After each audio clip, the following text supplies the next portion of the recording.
Morning, it's the 28th of November 2024. It's a bit cold this morning, got a frost down. Acid! At least it's not raining though, that'll do me.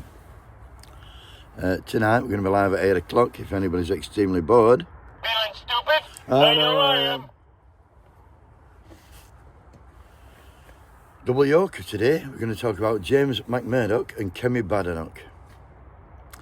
James McMurdock, firstly, is the Reform MP for South Basildon and Thurrock, and he's been facing accusations that he's been misleading the public after he emerged that he was previously jailed for repeatedly kicking his ex-girlfriend. The former investment banker was elected just this year. McMurdock was convicted of assaulting his then girlfriend in 2006 whilst drunk outside a nightclub. The mother of the victim said McMurdock is a monster. He left marks on my daughter's body, and it took 2 security men to pull him off. There's no way he should be an MP. Sadly, some people are defending him and saying, "Oh, it was a long time ago, 2006, he was only a young man and that." And yeah, it were a long time ago, and yes, I'm sure he regrets it. But he did what he did when he applied to be an MP. He didn't fucking put that on his paperwork. He left it off, conveniently forgot. So why would he leave it off? He did not declare the conviction. I personally think the Chief Whip, 30 Pensley we talked about yesterday, should remove the whip. If he doesn't remove the whip, then he condones lying and he condones violence, which he probably would, 30 Pensley, because he's a bit of a bully.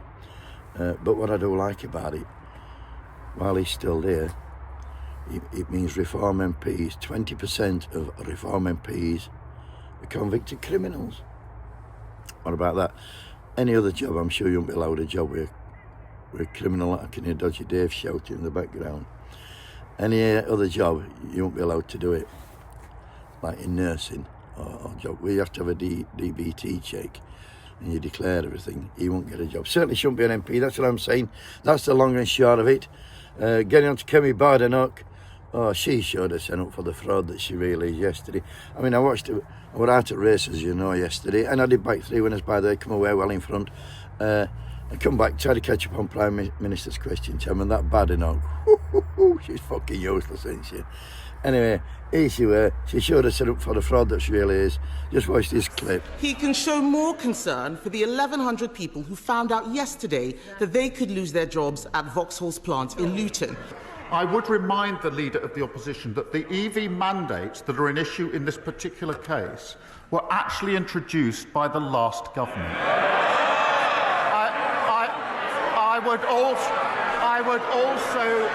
I would also remind her that she was the business secretary that introduced them. We're getting on with supporting those communities. She's shouting from there you go, put firmly back in her box, weren't she? She stood up, standing up for the Vauxhall workers, and then Starmer said it was Tories who introduced the electric vehicle mandate, and she, in fact, was the business secretary who introduced it. She conveniently forgot. And she was saying how bad countries in, and like, she's forgetting like this government have only been in fucking power 4 months, and here's a bit of fucking, whatever you think of Keir Starmer and this government, the notion that they are the worst government in history is actually amazing. We have just got rid of the fucking most astonishing band of crooks, fraudsters, and treasonous sociopaths you could ever come across. And if you've forgotten that already, then you've got the fucking IQ of a flatfish. I feel like getting my violin out, you know, I might get violin out, because yesterday, what happened last night in Dover, the greedy farmers were complaining, and I've nearly overlooked it, so here we go, look. Let's have him out. Let's have him fucking out for the greedy farmers who don't want to pay the tax that me and you have to pay. That's if you've got that much money. I personally haven't, but there we go. Farmers, greedy farmers.